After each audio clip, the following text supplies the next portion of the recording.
Hello and welcome to 50 Plus Unstoppable You. Do you think adventure means jumping out of planes or climbing peaks? Think again. Some of the boldest adventures involve stepping out of your comfort zone and begin with a question.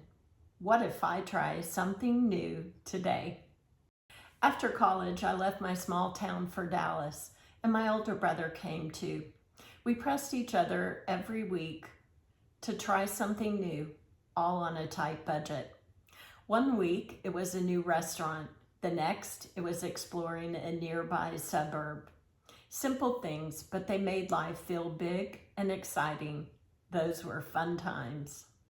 Here are a few ways to add a spark of adventure. No hiking boots required. Try a new cuisine. Consider cooking it at home or ordering takeout.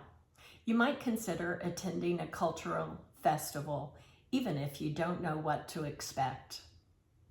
Pick up a paintbrush, write a poem, or use AI to create music, just for fun. You don't have to be good.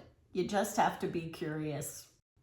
Visit that museum you always pass but never enter. Take a Sunday drive. Just pick a direction and go.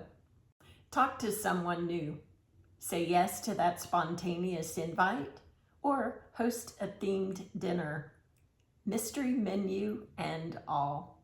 Adventure isn't about where you go. It's about how open you are to life. So go on, try something new and different this week, and keep exploring in your own unstoppable way.